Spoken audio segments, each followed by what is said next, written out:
Bonsoir, bonsoir, bonsoir à tous. 3 secondes de lancer, donc on va patienter quelques dizaines de secondes. Ce soir, on va vous parler de sujets d'actualité, en dehors des actions, en dehors du travail qui a été fourni au sein du Jour se lève. On va aussi vous parler d'un sujet qu'on aimerait, avec vous tous, accentuer pendant plusieurs jours afin de se faire entendre, parce que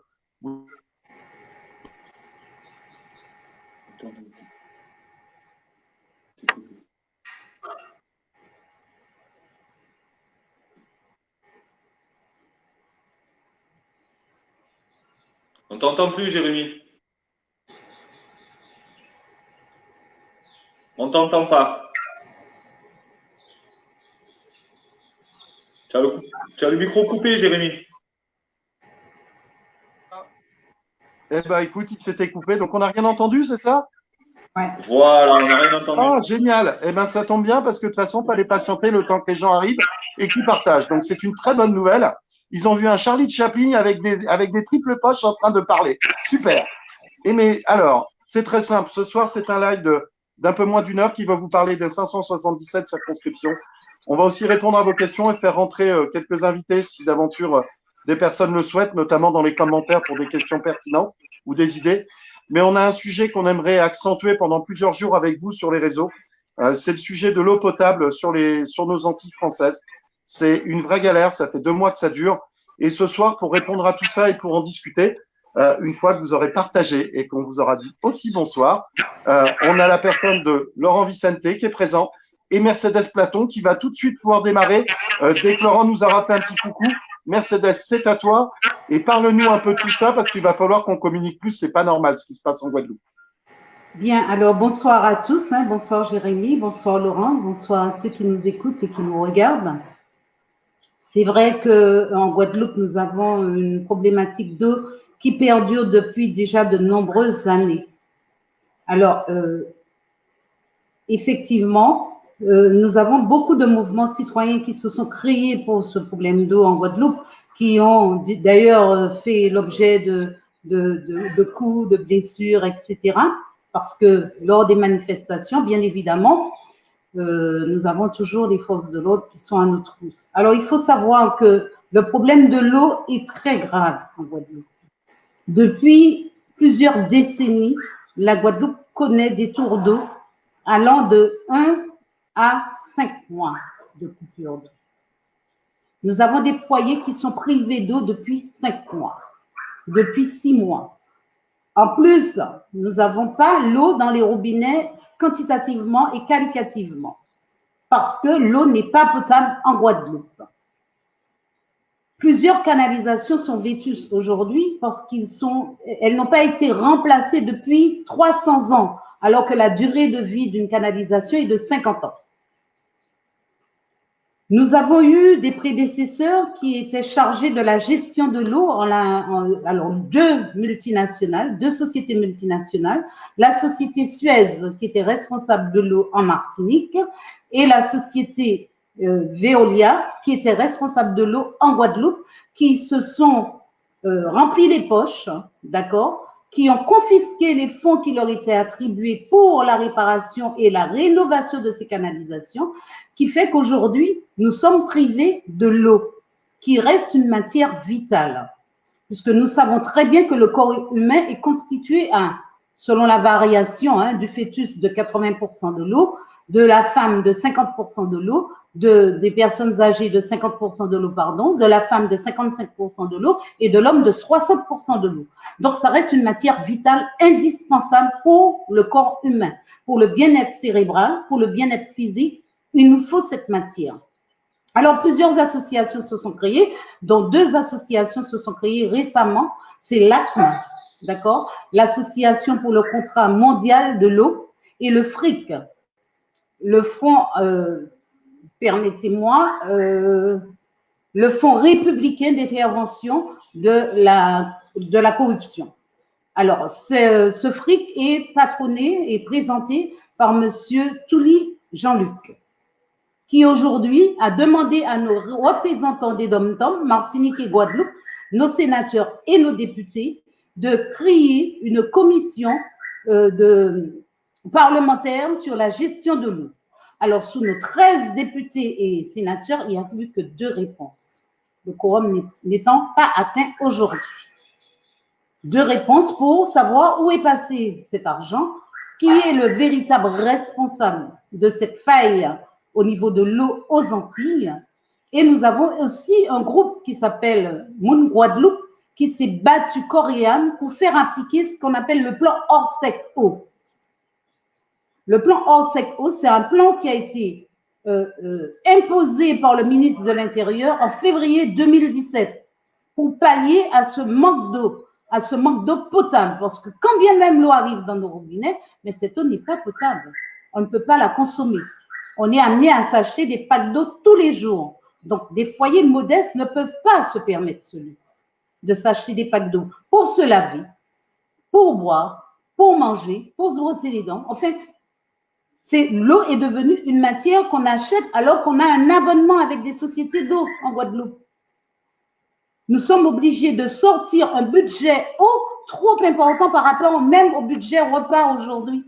Le budget eau dépasse largement le budget repas. Alors, nous nous battons corps et âme.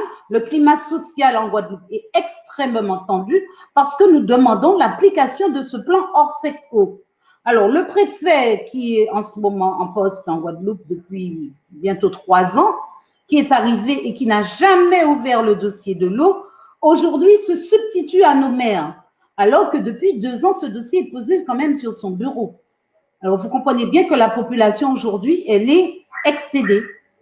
Elle est révoltée de par ce comportement, ce manque de respect vis-à-vis de nous, peuple guadeloupéen, peuple martiniquais également. C'est vraiment une atteinte aux droits de l'homme, c'est une atteinte à notre dignité. Donc aujourd'hui, le problème, il est extrêmement grave parce que nous n'avons pas ce moyen vital, nous n'avons pas cette eau de vie.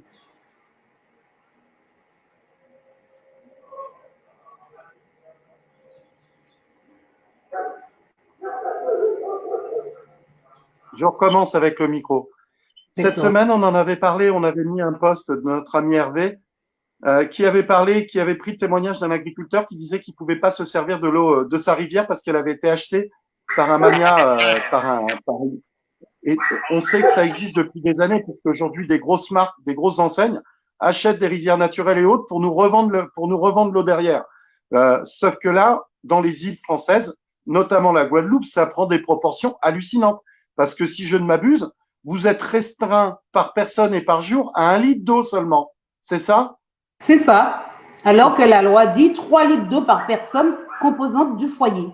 Donc, si nous avons en face de nous un foyer constitué de 4 personnes, on devrait leur donner 12 litres d'eau par jour. 12 litres, c'est bien ça. 12 litres d'eau par jour en moyenne.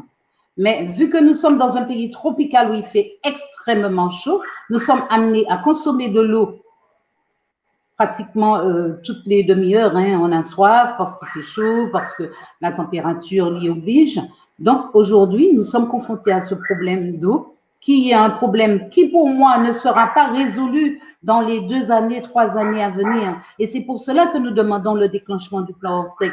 Vu l'état, vu la vétusté de nos canalisations, nous n'aurons pas de l'eau pas avant une 20aine d'années pour avoir de l'eau puisque la canalisation, elle est pourrie.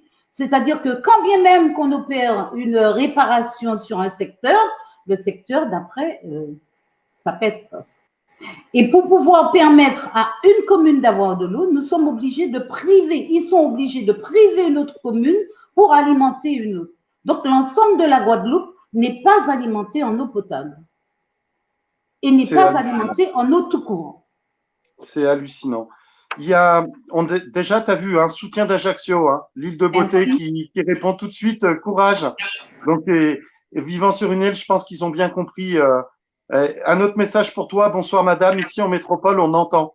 Donc, ça veut bien dire ce que ça veut dire. Ça veut dire que peut-être qu'à l'issue de ce live, tout le monde va pouvoir accentuer sur son mur et partager ce témoignage afin de faire en sorte de pouvoir partager les posts les plus pertinents pour faire en sorte qu'on puisse interagir. Alors, il y a tellement d'urgence dans notre pays qu'on est très, très conscient qu'on ne peut pas être sur tous les fronts.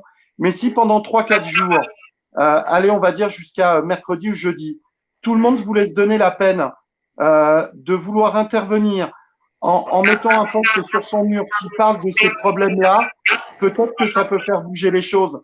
On va pas laisser le gouvernement continuer et ce système continuer de nous cliver et de nous diviser parce que chacun aura le sentiment que son problème est plus important que l'autre.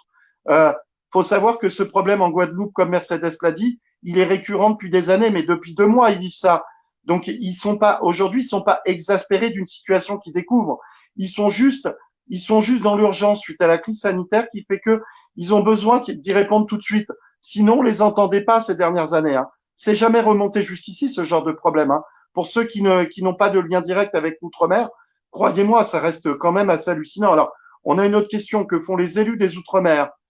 Ensuite, il y avait une autre question, n'est-ce pas, sur la théorie du choc, justement. Mercedes, tu veux répondre ou Laurent, tu veux intervenir?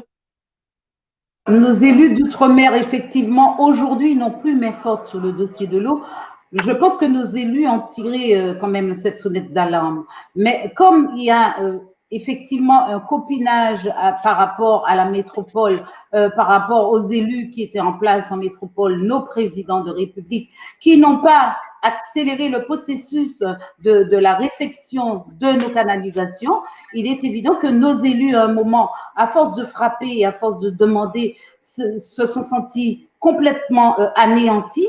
Et aujourd'hui, le préfet, qui est quand même sous la direction de notre gouverneur macroniste, donc se substitue à nos élus, donc remplace nos élus. Moi, je voudrais simplement lancer un coup de gueule à travers cela pour dire à ce monsieur que nos élus, nous les avons choisis.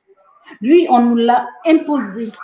D'accord? Donc, il faut qu'il apprenne à se rattacher à nos élus, à faire un partenariat avec nos élus, même si quelquefois il y a des failles. Hein. Nous ne sommes pas tous parfaits. Nous ne dirons pas que tous nos élus ont la vocation d'être parfaits. Ça, c'est pas vrai. Mais ils pouvaient tenter cette alliance plutôt de se dire qu'ils se substituent à nos élus. Alors, il y a beaucoup de bonnes réponses. Hein. Tout le monde est en train d'interagir. On a nos amis du 77 qu'on dit ils partagent là. Ils vont partager partout parce qu'ils sont exaspérés, ils n'étaient pas au courant. Tu vois, il y a ça. Il y a aussi une diaspora antillaise qui est très très importante sur l'Île-de-France. Donc on va aussi faire appel à leur bon sens parce que eux connaissent le problème pour avoir de la famille dans les îles assez régulièrement chaque jour au téléphone ou via les réseaux. Il va falloir que tout le monde s'y mette quelques jours et qu'on puisse montrer que on va pas nous diviser parce que on s'occupe d'un problème plus qu'un autre. Aujourd'hui, l'idée au sein du Jour se lève, c'est d'être capable d'anticiper sur tous les problèmes et de pouvoir les uns après les autres les mettre en lumière et qu'on puisse le faire tous ensemble. C'est aussi comme ça qu'on va réussir à s'unir et fédérer plutôt que de se diviser et de se cliver. Donc nous, le Jour se lève, là, pendant les 2-3 prochains jours, on va essayer d'accentuer là-dessus. Sachez que mardi soir, vous aurez un autre live qui va être sur ce sujet et qui sera sur les 577 circonscriptions parce qu'on n'oublie pas qu'il faut aussi être dans l'action et proposer des choses pour pouvoir être cohérent et ne pas attendre les mains dans les poches que les choses se passent toutes seules. Il faut vraiment qu'on devienne acteur de tout ça et qu'on arrête tous d'être spectateurs. C'est bien je suis content de voir toutes les bonnes réactions.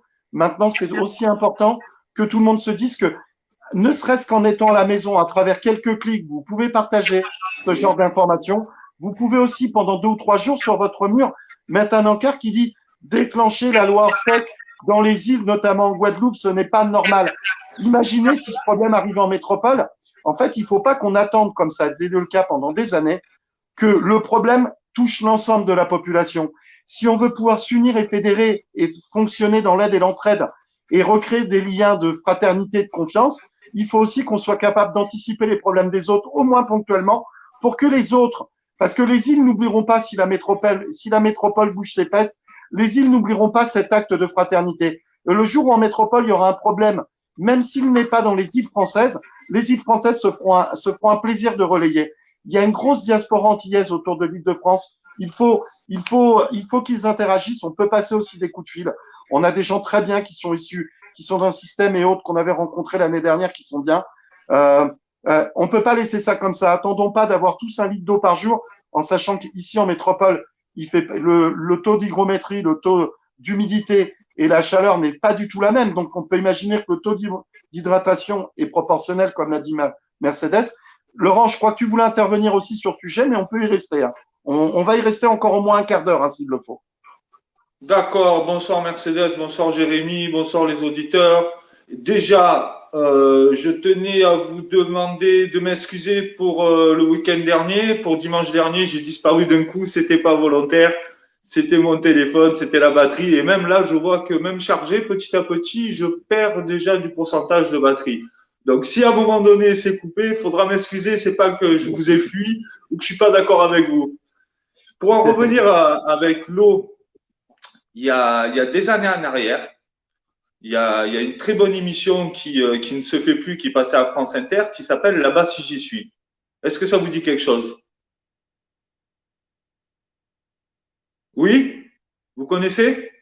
Oui. Présenté par Daniel Mermet et toute une armada de journalistes d'investigation qui faisaient des reportages proches du peuple et avec les événements vus par les yeux des peuples. Et entre autres, il y avait une très bonne émission sur l'eau comme ça, où ils expliquaient justement la privatisation de l'eau, que les régies d'eau étaient à la responsabilité des communes et qu'à un moment donné, il y a eu, comme pour tout le reste, et l'eau a été justement un des précurseurs du reste, des autoroutes et de tout le reste, ils ont vendu les marchés de l'eau.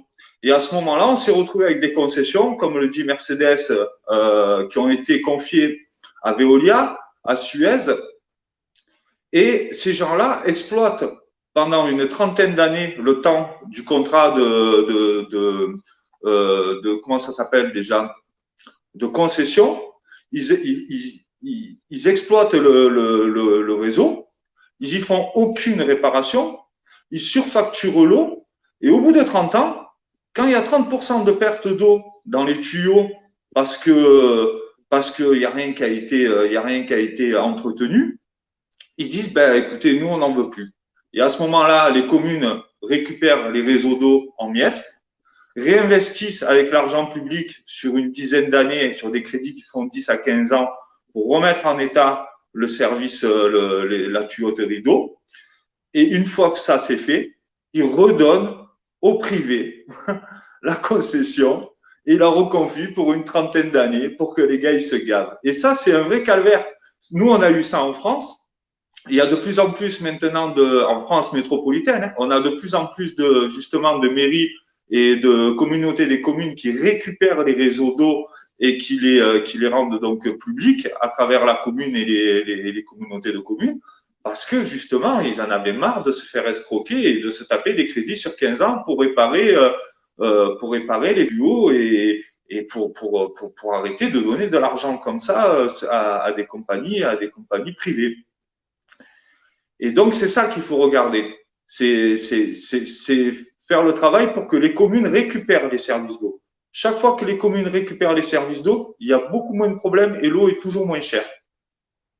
Après, il y a un autre détail sur l'eau aussi. Je ne sais pas comment ça se passe en Guadeloupe, mais c'est quelque chose que j'ai eu l'occasion de dire justement dans la réunion des maires ruraux, où il y avait plus de 70 maires ruraux, où il y avait une discussion sur l'eau, et de leur dire simplement, quand on regarde des territoires où l'habitation est en majorité résidentielle, on ne parle pas de quartier, on ne parle pas de barres d'immeubles, on parle de territoires ruraux avec beaucoup d'habitations résidentielles. Qu'est-ce qui se passe? Il se passe qu'il y a quand même pas mal d'eau qui arrive dans l'habitation, qui ne retourne pas à l'épuration, puisque c'est une eau qui va permettre de remplir les piscines, qui vont permettre d'arroser les jardins ou arroser les fleurs. En fait, c'est une eau qui ne retourne pas à l'épuration. Et pourtant, comme il n'y a qu'un seul compteur d'arrivée d'eau, toute cette eau est refacturée à l'épuration. Et quand vous regardez le prix de l'épuration de l'eau, c'est 2 fois, voire 3 fois le prix de l'arrivée d'eau. Donc, en fait, on vous facture des mètres cubes d'eau à l'épuration qui ne sont jamais arrivés à l'épuration. Vous voyez l'escroquerie? Eh oui. Vous comprenez? Ouais, mais c'est hallucinant parce que Au jour d'aujourd'hui, la Guadeloupe, c'est presque 600 000 personnes, je crois, un petit peu plus. Un Mercedes, tu me confirmes? 450 000 habitants. 450 000 habitants. T'imagines si demain on avait des régions à coups de centaines de milliers de personnes qui étaient restreintes sur l'eau, sans parler des conditions climatiques, hein, juste sur l'eau déjà, c'est hallucinant qu'on en soit arrivé là. Après, c'est un constat de plus. Ce qui est dommage, c'est que c'est encore des gens, c'est encore des gens, des humains, des citoyens lambda qui ont fait le jeu démocratique, le jeu du système pendant des décennies, euh, euh, pour diverses raisons, des bonnes, des moins bonnes, peu importe, qui aujourd'hui vont encore payer l'addition et payent en plus dans leur chair, quoi. C'est encore une similitude avec la crise sanitaire, avec la crise économique qu'on va essayer de nous masquer à travers cette crise sanitaire et toutes ces récessions. Je veux dire, moi, ça me fait tout de suite penser à la loi Avia, quelque part. On a l'impression qu'ils viennent d'officialiser un petit peu tout ce qu'on nous enlevait année après année, gentiment, un petit peu par un petit peu, qui s'est accéléré avec ce gouvernement. J'ai vraiment l'impression que maintenant, c'est devenu officiel et normal, quoi. C'est pas logique qu'on laisse 450 000 personnes comme ça. Mais bon, ça, je pense qu'on sera tous d'accord. Je tenais à rebondir pour vous dire que le live est ouvert. Si des personnes, on avait Alexandre Lelier, je crois, qui souhaitait intervenir dans le live, on peut lui envoyer un lien sans problème. Si vous avez, on peut tenir assise. Donc, s'il y a des personnes qui veulent s'interagir pendant les 45-50 minutes du live, n'hésitez pas parce qu'une fois qu'on arrivera à la fin, on arrivera à la fin. L'idée, c'est pas de les tirer. Mercedes, tu voulais rebondir sur ce sujet avant que, parce que je pense qu'il y a encore des choses à dire. Et même si on va parler de coordination, de manifestation, parce que là, vous avez en la personne de Mercedes l'un des coordinateurs du groupe des 577, donc qui est chargé de monter des pôles partout dans les 577 circonscriptions où déjà aux Antilles sont bien implantés, bien installés, afin de pouvoir mener des actions locales partout en France et coordonnées en évitant la répression. Et on a aussi donc l'un des coordinateurs du groupe Action en Manifestation qui va vous en parler aussi. Maintenant, on va continuer quand même avec le sujet de l'eau parce que Mercedes, j'aimerais que tu puisses reprendre la parole si tu veux étayer tout ça. Tout à fait. Et je voudrais surtout attirer l'attention, c'est que le problème de l'eau n'est pas dans la productivité de l'eau, puisque Capesterre produit 32 000 mètres cubes d'eau par jour. D'accord? Donc, ce qui fait que le problème, il est simplement lié à la canalisation, puisque la canalisation se pète tous les 10 mètres, 20 mètres, 30 mètres. Et effectivement, l'eau n'arrive pas dans les robinets. Et quand on regarde l'état de la canalisation, avec toute cette boue massée qui a un diamétrage, on va dire, allez, de 70 par exemple, eh bien, qui va se retrouver avec un diamétrage réduit qui sera de 20, parce que tout autour, ce sera des excréments, voilà, c'est de la saleté, c'est sale, c'est crade, passez-moi le terme, et nous ne pouvons pas tolérer que nous, êtres humains, que nous soyons traités de cette sorte. Donc, dans l'immédiat, ce que nous demandons aux représentants de l'État qui est en Guadeloupe, c'est de déclencher ce plan au sec qui lui a été imposé à effet immédiat. Et tant qu'il n'aura pas déclenché ce plan au sec pour pallier à cette pénurie d'eau en Guadeloupe, à ce manque d'eau en Guadeloupe, eh ben, le peuple guadeloupéen, le climat social sera toujours aussi tendu. On va demander à notre équipe de graphistes, parce qu'ils sont toujours là, ça bosse jour et nuit au sein du Jour se lève. Il y a des fous, hein, je vous le dis, il y a des cinglés. Hein, ça bosse tout le temps. Voilà, tout le temps, des idées, des propositions, des actions, de l'organisation, de la logistique, du développement, de la com. Ça essaye de rien laisser au hasard pour que le jour J, donc pour nous septembre, on soit pas prêt et qu'on puisse vous proposer une seule action d'une journée pour redonner le pouvoir au peuple. Mais ça, on en parlera plus tard. Là où je voulais en parler, c'est que notre ami Sébastien Bernat, qui travaille dans le graphisme, pourrait très bien, pendant le live ou juste après, nous préparer un post avec déclenchement, stop, traitons les urgences, où il faut qu'on voit avec le service com qui nous fasse quelque chose où on pourrait du jour se lève le faire partager partout dans les prochains jours pour le mettre sur nos murs. Peut-être qu'en ayant cet impact-là et que les gens commentent, il y a des chances qu'on puisse apporter, on puisse mettre un coup de pression. Ça sera peut-être pas suffisant, mais il va aussi falloir contacter la diaspora antillaise de l'Île-de-France, qui est très nombreuse. Je crois que c'est 2 500 000 personnes. Donc, il y a matière à pouvoir bouger. On va pas rester les bras croisés, en tout cas. Est-ce que quelqu'un voulait rebondir sur ce sujet, Laurent ou Mercedes? Effectivement, rajouter que par rapport au geste barrière qui nous a été demandé, ah ben c'est vrai qu'il y a des familles modestes en Guadeloupe, qui n'ont pas pu observer ces gestes barrières, donc qui ont été quand même livrés à un danger, qui étaient face à un danger imminent qui pouvait les atteindre d'une manière ou d'une autre, parce qu'ils n'avaient pas la possibilité de s'acheter de l'eau pour se laver les mains. Nos écoles, dans nos établissements scolaires, il y a des citernes, mais il n'y a pas d'eau pour les remplir. Alors, je vais vous raconter quelque chose qui s'est passé il n'y a pas très longtemps, où il y a eu un incendie à Saint-François et il n'y avait pas d'eau. Donc, les pompiers ont dû puiser de l'eau dans la piscine d'un citoyen. Est-ce normal? Eh oui, tu entends? Je vais te lire le message qui est là. À moins que tu arrives à le lire toi-même, mais on va le lire. Merci, Mercedes Platon. Pour que les citoyens de métropole puissent vraiment être solidaires, tu pourrais dénoncer toutes ces malversations et je dirais même arnaque en col blanc. Fais une belle explication sur les réseaux et nous, on va partager à fond. Je te demande d'être ami. Voilà, donc ça veut dire que là, il y a des personnes qui en fait attendent de la matière. Moi, éventuellement, soit tu l'enchaînes là, soit éventuellement mardi, sur le live de mardi, on peut revenir sur ce sujet au début et ensuite partir sur les coordinations nationales et les actions et manifestations qui vont suivre derrière. C'est toi qui décides, c'est toi qui vois, Mercedes. Aucun problème pour nous. Alors, c'est vrai que je remercie cette personne, enfin, de m'avoir demandé le dénoncement de ceux qui nous ont plongés dans cette souffrance humaine.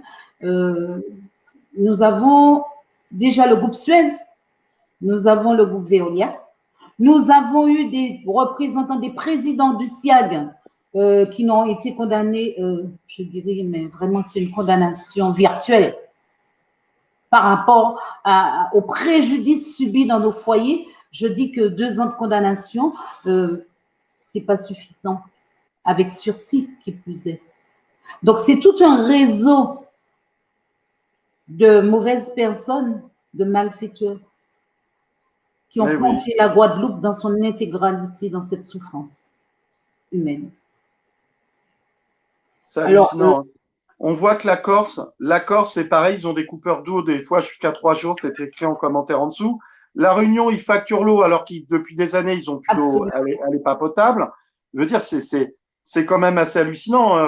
On va dire que les îles sont devenues les tests de tout ce qui est possible de supporter avant qu'on le fasse vivre en métropole quelque part. C'est un peu ça, quoi. Ça devient. Ouais, ça peut être interprété comme ça, oui. Il est temps qu'on se libère de ces chaînes, tous ensemble, à un moment donné. Sans déconner. Qui plus est, la facture est augmentée de 50% de sa valeur. C'est des fous. Donc, pour une consommation de 50 €, on va payer 75 €. C'est des fous. Pour un produit qu'on n'a pas. Nous payons, nous sommes rattachés à un contrat, à un abonnement. Donc, le terme abonnement veut dire que nous devons être effectivement avoir de l'eau dans nos robinets au quotidien. Tel n'est pas le cas. Donc, nous sommes abonnés au néant.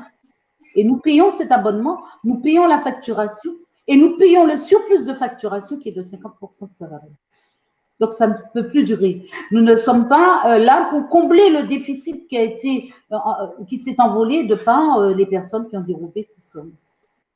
Aujourd'hui, nous demandons une mobilisation, effectivement, et une ouverture, une commission parlementaire sur la gestion de l'eau en Guadeloupe. Et comme il s'agit d'un crime, parce qu'en matière de dette, on va remonter à 20 ans, mais là, il s'agit d'un crime contre l'humanité, donc nous allons devoir remonter à son origine. Même si cela a 50 ans, 60 ans, on va devoir remonter au groupe Suez et au groupe Veolia. Et que ce gouvernement, que ce préfet en place déclenche ce plan Orsec-Eau. C'est l'état d'urgence, c'est une crise sanitaire en Guadeloupe. Il faut le déclenchement de ce plan Orsec-Eau. Et ça, dans les jours à venir, nous ne pouvons plus attendre qu'ils fassent des travaux un peu sommaires d'un côté, de l'autre. Non, il faut le déclenchement de ce plan Orsec-Eau. C'est un droit, ça lui a été imposé, donc qu'ils mettent en place le plan Orsec-Eau. On va préparer un graphisme là-dessus. On va préparer quelque chose dès ce soir au sein du Jour se lève. Peut-être qu'on va changer l'encart ou on mettra un encart sur qu'on va joindre à ce live.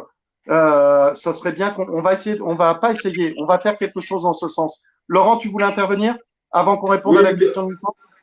voilà, oui, mais Mercedes, dis-moi, vous n'avez pas des juristes avec vous pour essayer de leur mettre un peu plus la pression pour que ça aille un peu plus vite? Ben, on leur a mis la pression. Il y a des juristes. Hein. Il y a eu un juriste qui a porté plainte et les personnes qui ont été dédommagées d'1 litre d'eau par personne, ce sont juste les composantes de cette plainte.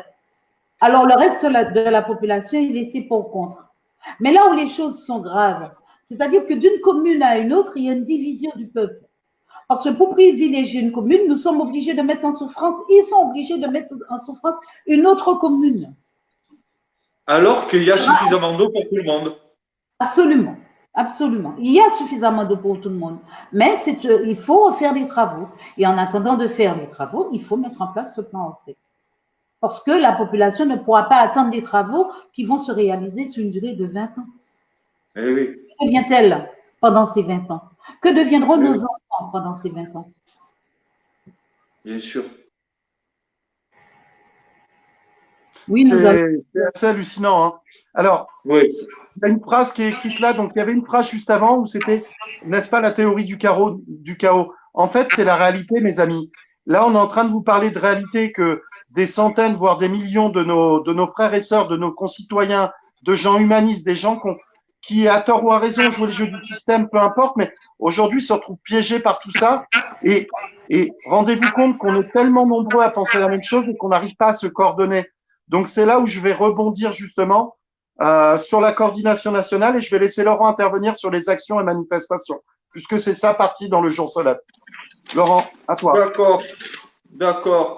Donc, on va parler de trois choses. On va parler de la marche solidaire. La marche solidaire qui va se faire du 30 mai au 28 juin. C'est la troisième. J'ai pas participé aux deux autres. C'est quelque chose que j'avais pas entendu parler. Ça regroupe des humanistes. Ça regroupe aussi des gens en position de handicap. Et c'est une marche solidaire qui part de Marseille, qui monte à Paris avec pour but quand même de rencontrer le chef de l'État à l'arrivée. Et ce qu'il y a de bien, c'est que dans des marches solidaires comme ça, à chaque étape, c'est un moment privilégié pour pouvoir justement faire des moments de parole, des interactions avec les populations et travailler à cette fraternité qui nous manque de plus en plus. Donc moi, pour ma part, je vais essayer de faire le début avec eux. Comme j'habite dans le 04, je suis pas très loin de Marseille, je vais essayer de faire le début de la marche avec eux, passer quelques jours, puisque le 6 juin, je devrais être à Aulnay-sous-Bois avec Adama Traoré et toute son équipe pour élaborer justement la stratégie de campagne pour les présidentielles de 2022. Ensuite, le 16 c'est la journée, le 16 juin, c'est la journée de grève du service hospitalier. Bon, mais là, je crois que c'est juste normal qu'il y ait un maximum de citoyens, quel que soit son encartement ou qu'il n'ait aucune carte, qu'elle soit syndicale ou politique, on se doit d'être solidaire. Je veux dire, à un moment donné, si des gens ont applaudi à leur balcon pendant 2 mois et demi, là que le personnel soignant retourne dans la rue, il faut être avec eux, quoi. C'est juste l'action qu'il faut pas rater.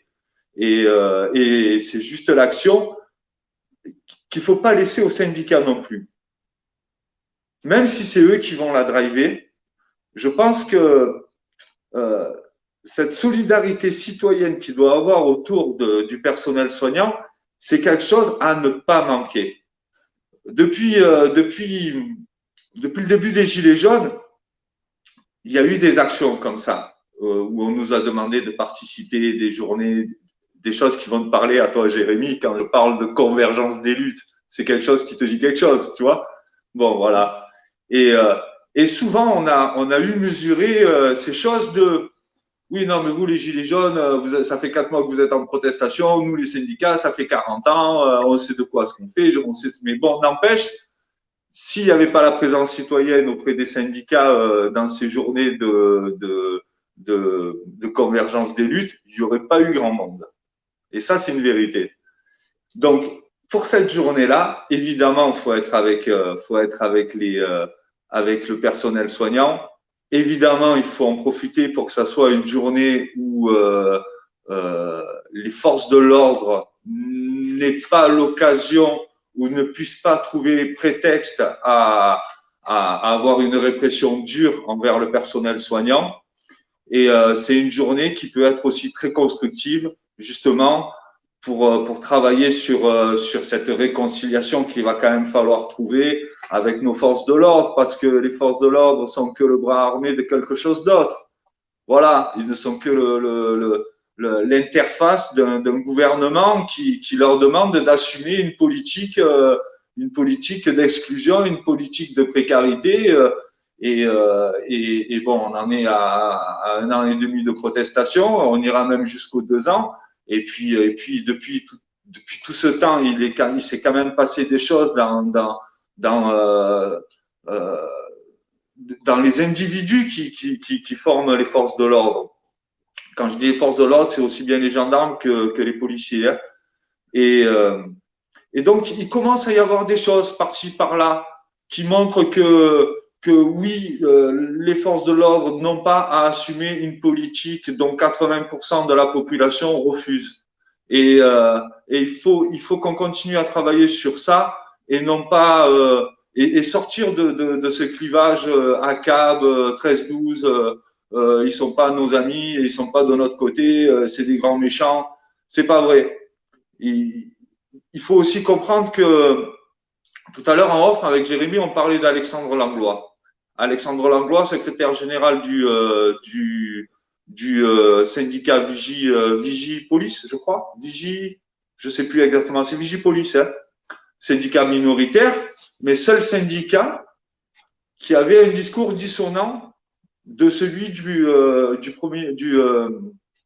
ministre de l'Intérieur, de Christophe Castaner. Il a été écarté. Il a juste été écarté. Je veux dire, à un moment donné, quand il y a des policiers qui ne sont pas d'accord, montés en syndicat en plus, hein, qui ne sont pas d'accord avec le fait qu'on demande à la police d'assumer une politique que personne ne veut, on le vire. On a vu aussi la même chose avec un inspecteur du travail qui, lui, en demandant juste à une entreprise de faire appliquer les règles de distanciation physique et de protection de chaque individu au sein de l'entreprise pendant le confinement, il a été viré. Il y a en ce moment toutes les voix dissonantes qui sont dans la fonction publique sont systématiquement virées. Donc, il va falloir travailler avec ces gens-là. Il va falloir leur rendre leurs honneurs déjà parce qu'ils sont allés jusqu'à se faire virer pour défendre la cause quand même. Hein. Et puis il va falloir travailler avec ces gens-là. Il va falloir qu'ils nous permettent de comprendre les situations parce qu'ils les vivent de l'intérieur. Et on doit faire la même chose avec les syndicats du service hospitalier. Je vais vous donner un exemple. Où j'habite, j'habite à côté de Sisteron. Sisteron, c'est une ville moyenne, une ville de 6 000 habitants, je crois. Il y a un service des urgences. L'été dernier, autour du 15 juillet, ils nous ont dit, voilà, les urgences, on va les fermer 12 heures sur 24. On va les fermer la nuit. Voilà. Parce qu'en fait, les médecins urgentistes partent en vacances et on n'a pas de personnel pour les remplacer. Donc, on va fermer les urgences la nuit. Alors, de suite, il s'est quand même passé quelque chose avec les syndicats et les citoyens. Et je me suis retrouvé dans des discussions comme ça avec le directeur du CHICAS. Alors, le CHICAS, c'est pareil, c'est encore du business. C'est un regroupement de plusieurs hôpitaux qui se répartissent sur 2 départements. Comme ça, les préfectures, elles se débarrassent du problème. Parce que quand vous allez voir la préfecture des Alpes de Haute-Provence, vous leur dites, oh, mais il y a un problème avec nos urgences de Sisteron, qui est dans le 04, ils vous répondent, oui, mais le CHICAS, lui, qui les gère, il est dans le 05. Donc, allez voir la préfecture du 05, vous voyez.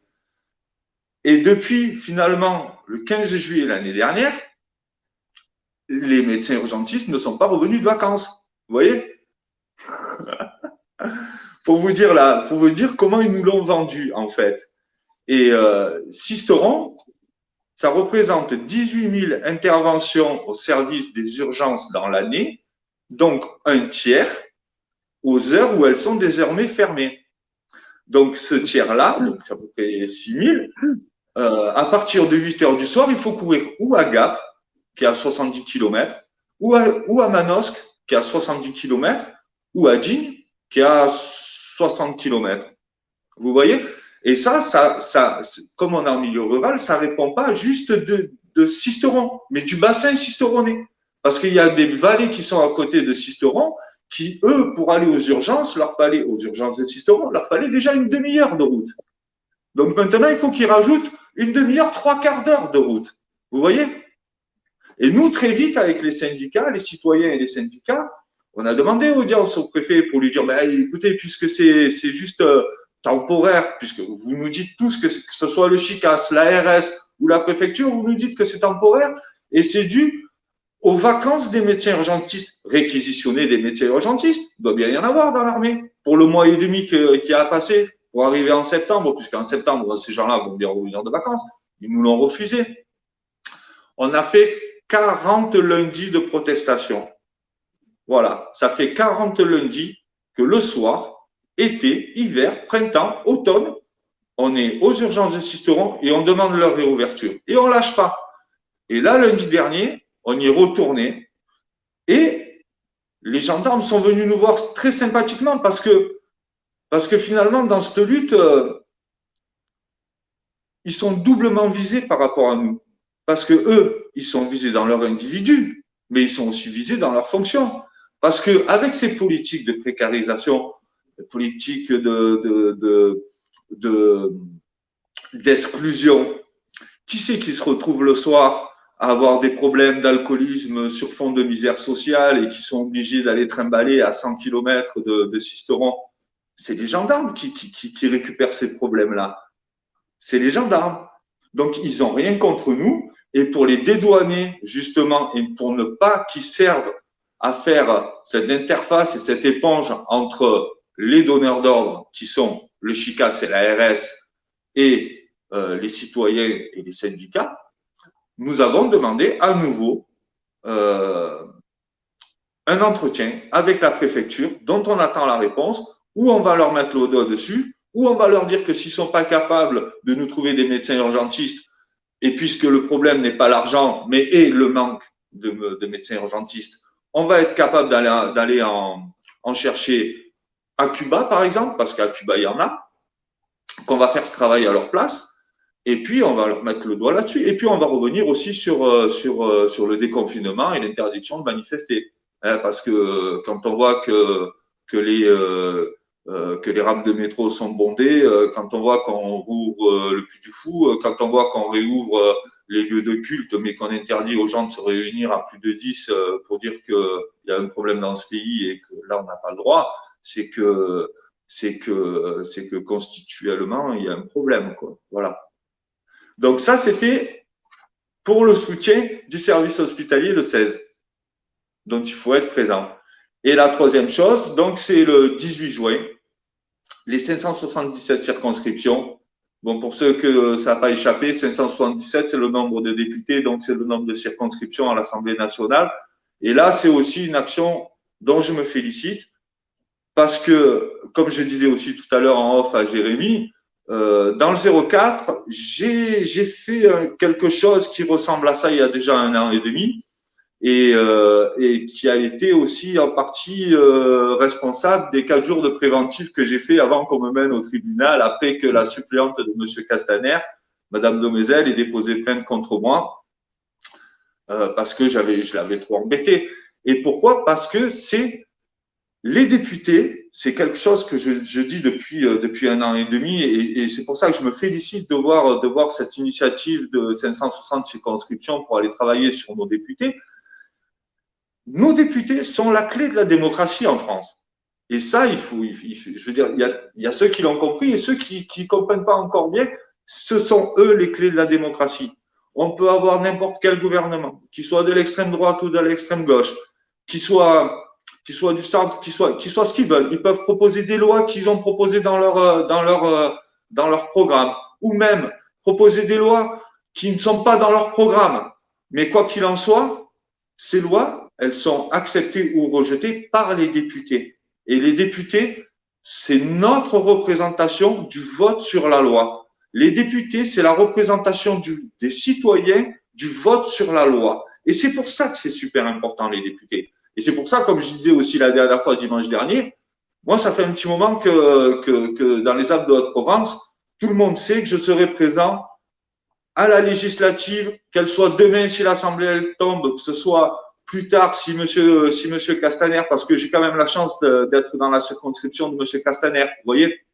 Donc, si monsieur Castaner est viré de son poste de ministre de l'Intérieur, il y a élection législative partielle dans la deuxième circonscription des Alpes de Haute-Provence, sans attendre l'élection présidentielle et après les législatives. Donc, moi, je suis là, je suis aux aguets.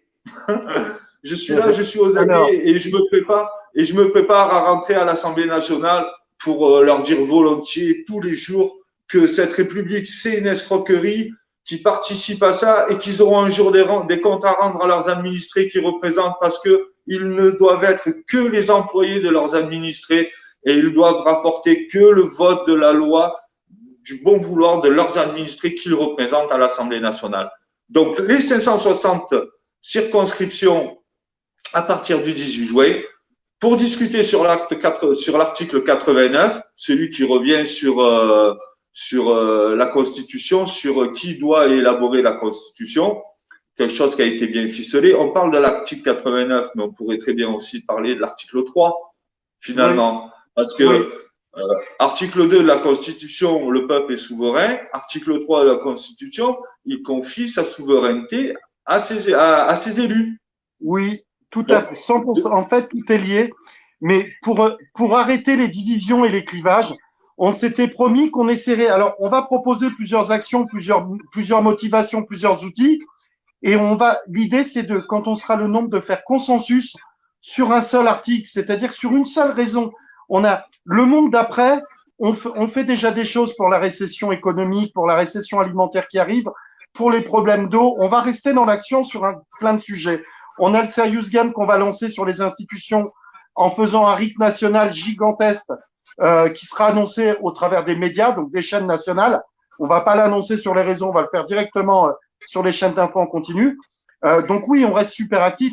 Maintenant, nous, par rapport au soutien des premières et deuxièmes lignes, on va être présent jusqu'au 18. Le 20, le 21, il y a des chances qu'on refasse quelque chose. Parce que le 18, on va envoyer un courrier à tous les députés et on va les placarder donc sur les institutions en France, mairie et préfecture, les grandes lignes de ce qu'on souhaite très clairement. Ça va être comme un menu à la carte. On va dire, vous êtes obligé de choisir une entrée, un plat, un dessert. Si vous êtes gourmand, choisissez-en plus. Ça va ressembler un peu à ça. Et le 21, il y a des chances qu'il y ait des retours au sein même de l'Assemblée nationale. Donc, l'idée, ça va être pas forcément de se représenter nous, parce que il y en a marre de se bouger à droite à gauche. C'est à eux, les députés, de faire leur taf, en sachant que dans nos bases, dès la rentrée, si ça n'a pas bougé, on a demandé la dissolution de l'Assemblée nationale.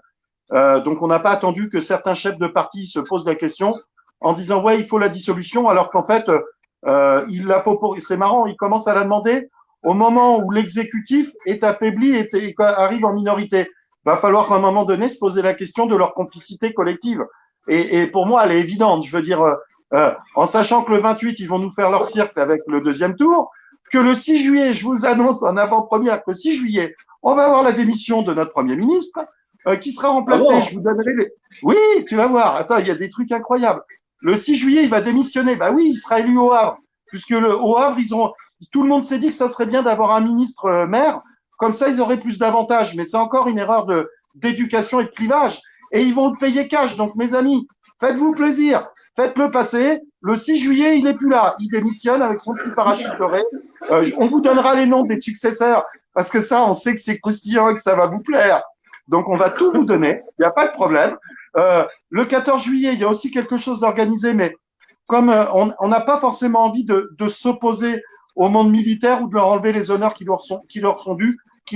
Donc, on va rester en soutien, mais on bougera pas et on va continuer de se préparer pour la rentrée, parce que la rentrée, on sera 3 millions de personnes ensemble dans la rue, c'est sûr. Et ça sera certainement les premières et deuxièmes nous qui nous donneront le top départ. Nous ne serons pas les initiateurs. Nous ne serons, comme parmi tant d'autres, qu'un fervent relais et un fervent soutien. Sauf que d'ici là. On sera capable d'amener du nombre. On sera capable de se coordonner aussi localement grâce au 577, parce que je vous rappelle que 18, c'est un coup d'essai qu'on va tenter. Pour l'instant, sur 577 circonscriptions, on est en place sur une grosse soixantaine de circonscriptions. Donc, il y a encore du boulot à faire, d'où la boîte mail, d'où les boîtes mail qui passent, les 577 groupes@gmail.com. N'hésitez pas à nous rejoindre, venez monter votre circonscription. Écoutez, il se passe beaucoup. Eh ben, on a notre ami Christophe qui est là. Il se passe beaucoup de choses. Il y a 50 minutes et 20 secondes de live, je me suis promis, quoi qu'il arrive, avant l'heure de live, on coupe. Donc, on va écouter notre ami Alexandre qui m'avait envoyé un message déjà le dernier live en me disant qu'il avait envie d'intervenir. Et il y a Laurent. Donc, je vous propose de vous partager aussi avec Mercedes et Christophe. Faut au plus tard, à 1 heure de live maximum, Mathieu, il va couper. Donc, je serai aussi mercredi soir chez Bruce Duvic dans son live à lui, en tant que désobéissant civil du jour salade, donc très fier. Maintenant, je vous laisse la parole jusqu'à la dernière seconde, mes amis. Alexandre, Laurent, Mercedes, Christophe, c'est à vous. Laurent, vas-y. Bon, non, moi je voulais, avant de laisser la parole, parce que j'ai beaucoup parlé, je voulais juste rappeler aux gens, soyez solidaires. Ça y est, c'est le monde d'après, soyez solidaires. N'hésitez plus à parler à vos voisins. N'hésitez plus à regarder si tout va bien chez eux, sans que ça soit quelque chose de malsain, mais ça va arrêter. Il faut être dans le partage et après ce confinement, c'est la première démarche qu'il faut qu'on arrive déjà à faire. Déjà, à se parler et à arrêter ces clivages. Voilà. Bon, je vous laisse parler maintenant, j'en ai beaucoup dit. Non, on n'en dira jamais assez, mais le problème, c'est que si ça dépasse l'heure, c'est beaucoup moins partagé que si on reste dans le cadre de l'heure. Et là, j'oublie pas que notre sujet principal reste sur l'eau et qu'il va falloir que dès ce soir, on communique là-dessus pour déclencher la loi Orsec et qu'on puisse le faire diffuser partout, que dès demain, on a des coups de fil à passer un peu partout en métropole, notamment la diaspora antillaise. Je pense à José, j'ai mangé son nom de famille et je m'en excuse, mais on a des gens qui nous avaient approchés quand on était en gilet jaune et qui ont de l'influence sur tout ça et qui ne négligent pas le problème des Antilles. Donc, on va les faire interagir. Alexandre, allez, ça y est, on va peut-être te laisser un peu la parole. Bonjour à toi. Bonsoir à tous. Voilà, merci de m'avoir essayé de m'inviter. Comme ce soir, j'ai réussi à rentrer dans ce live. Juste pour vous dire que la dernière fois, ce qui m'a interpellé, c'est que il faut laisser passer les jeux, pas toujours les mêmes personnes qui doivent passer. C'est chacun, tous, enfin, tout le monde peut passer, mais pas tout le temps les mêmes, sur les lives parce que il y a beaucoup trop de monde et on a du mal à y passer. Donc voilà. Ah non, t'es avec nous. T'as parlé à peine d'une minute quand même. Comment tu vois les choses, toi? Est-ce que tu penses que c'est une bonne idée, au-delà d'une seule revendication qui est par exemple la nôtre, redonner le pouvoir au peuple? Donc après, il y a différentes formes, la Constitution, la rue, etc., etc. Est-ce que tu penses que c'est une bonne idée? Et si oui, quel serait pour toi le thème principal qui pourrait tous nous unir, tous, sans s'occuper de notre couleur, de notre classe sociale, de nos, voilà, tous unis. T'en penses quoi de tout ça, toi, Alexandre? Moi, je dirais qu'il ne faut pas lâcher. Il faut continuer à aller dans la rue comme c'était dit précédemment, comme ça a toujours été. En restant citoyen, comme pour d'autres, les politiques, etc. Enfin, ceux qui veulent être dans cette action. D'accord. On pense que pour créer de la solidarité, pour recréer de la solidarité, qui est une matière quand même humaine importante et forte, il faut de toute façon être capable de s'impliquer aussi bien sur le problème de l'eau aux Antilles que le problème du personnel hospitalier, que le problème des éboueurs, que le problème des caissières, que le problème des travailleurs précaires, que le problème des handicapés, etc., etc., etc. En fait, aujourd'hui, je pense qu'il y a plus d'impact quand quelqu'un qui ne vit pas le problème s'en occupe à côté de ceux qui le vivent que quand on laisse les gens en autarcie s'occuper d'un problème qu'ils vivent dans leur chair. Et on est parti de ce principe. On se dit, zut, c'est quand même une terre d'accueil monumentale, la France. Aujourd'hui, on est conscient que le pays est à droite. Mais il est à droite parce que personne ne voit le bout du tunnel. Donc les gens, ils sont frustrés, ils sont en colère, ils sont exaspérés. Si demain, au travers d'un groupe, on est capable, parce que je vous rappelle que le jour se lève, c'est que l'arbre qui cache la forêt. Hein. Peut-être qu'aujourd'hui, on est 18 000, mais je peux vous assurer qu'on est bien plus que le million au final quand on voit tous les partenaires, les pages, les collectifs, les groupes avec lesquels on travaille. Simplement, comme chacun a la tête dans le guidon et dans son truc, il est difficile d'arriver à se rassembler autour d'un seul projet. C'est pour ça qu'on s'est fixé la date de septembre. Mercedes, tu voudrais peut-être intervenir? En fait, je voudrais simplement dire que effectivement, il faut ce mouvement citoyen, cette intelligence collective. Il faut s'unir à travers nos problèmes, puisque le problème d'un, c'est le problème de tous, hein, face à un gouvernement qui est aussi mauvais, qui ne répond pas forcément aux besoins de la population, du peuple, et qui oublie souvent qu'il a été choisi par le peuple, et qu'aujourd'hui il en découpe, aujourd'hui il méprise ce peuple. Donc il faut qu'il y ait des mouvements citoyens qui se mènent et qui se greffent de par l'éloignement. Par exemple, vous êtes à 8000 km de nous, mais ça n'empêche pas que nous pouvons mener la même action en parallèle avec vous pendant que vous menez l'action sur la métropole. Et ceci dans tous les départements, ça devrait être comme ça, s'unir en un seul corps, voilà, former une unité et ne pas rester dans la division comme il le souhaite. On va y arriver. Christophe, tu voulais intervenir? Une petite minute, tu vois, il me reste une petite minute pour rebondir sur ce que m'a dit Laurent là dans le live qui m'a fait tilt, qu'on payait donc du recyclage d'eau alors que c'était de l'eau qui était dans les piscines. C'est un truc auquel j'avais pas pensé, mais c'est énorme là ce que tu as soulevé. Et je voulais dire donc déjà un gros bisou à Mercedes, hein, qui est une des 4 contacts de la Guadeloupe qui est couverte aujourd'hui avec les L577G, faut le savoir. Il faut savoir aussi une chose, c'est que la Guadeloupe, ils ont beaucoup de choses à nous amener en termes de lutte. Parce que quand ils bloquent, quand ils font des grèves ou des choses comme ça, je peux vous dire qu'à la Guadeloupe, c'est terrible. Maintenant, aujourd'hui, ils sont pas assez entendus parce que justement, ils sont loin et tous décident à Paris, on le sait bien. Donc, on va les aider. On va faire de la métropole le porte-voix de la Guadeloupe et des autres îles, bien sûr, la Réunion, Saint-Martin, ça, on les connaît toutes. Hein. Mais on va vraiment faire ça et il faut que ça soit mis au grand jour et il faut qu'on les aide parce que c'est vrai que c'est en 2020 une honte.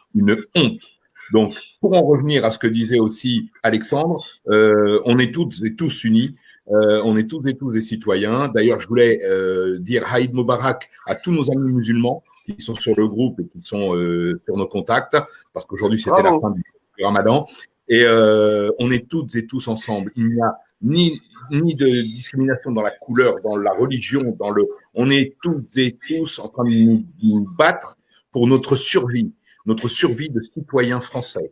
Donc maintenant, on va s'organiser, on va se structurer et croyez-moi que lorsqu'on va frapper, parce qu'on va frapper, on va faire très mal parce qu'ils ne s'en relèveront pas. Parce que 577 impacts en même temps simultané avec les mêmes revendications, je peux vous dire que ça va leur faire tout drôle. On est en train de le préparer. Malheureusement, tu avais fait, Laurent, toi, quelques jours de garde à vue à cause de ton initiative qui était légitime et superbe, mais qui était seule. Aujourd'hui, dites-vous bien que ce que tu as fait, on va le faire au niveau national et outre-mer. Et tous en même temps. Parce que dites-vous bien que si on est devant les parlementaires à 16 heures, ils le seront à 10 heures, nos amis, à 10 heures du matin. Nous, on y sera à 16 heures, mais on le sera en même temps, avec le même document qui leur dira « Rendez-nous les clés, on ne veut plus de vous, vous êtes des incapables ». Voilà, ça c'est le message. Ma motivation aujourd'hui, moi, c'est la dissolution de l'Assemblée, parce que comme tu le disais, Jérémy, tu vois, comme ça, tout le monde en a eu pour son grade. Comme tu le disais, Jérémy, en début de live, aujourd'hui, l'institution la plus puissante en France, c'est l'Assemblée. Elle défait les lois, elle vote les motions, les décrets, tout. C'est eux qui ont le pouvoir dans leurs mains et ce sont des incapables. Alors, montre-leur que nous savons de quoi nous parlons, nous allons prendre leur place et nous allons faire de la France le plus beau pays du monde, mes amis. Voilà, je vous embrasse, merci. Et reste là, c'est bientôt fini. Merci à toi. Oui. Et ils ont le pouvoir en notre nom, parce qu'on est en démocratie. C'est ça qui est important à comprendre. C'est nous les patrons. Faut pas oublier ça. Et il faut que chaque individu qui est citoyen, il faut qu'il devienne citoyen acteur. Quand on voit qu'il y a des mouvements de protestation, il faut pas hésiter à sortir.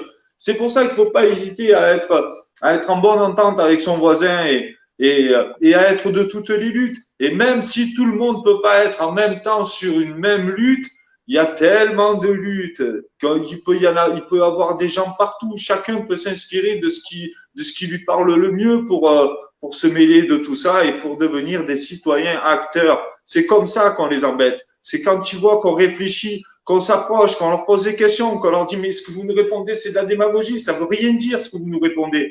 Et nous on a des solutions en plus, parce que depuis le temps qu'on en souffre, on voit le problème comme ça et on avait envisagé ça.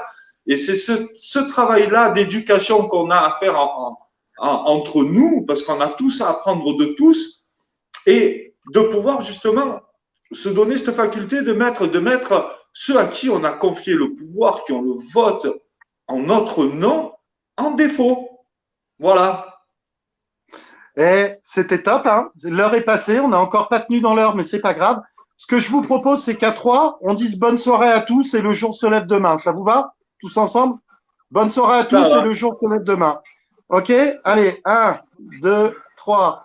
Bonne soirée à tous. Bonne soirée à tous et le jour se lève demain. Demain. Voilà. Mercedes, un petit mot avant qu'on coupe?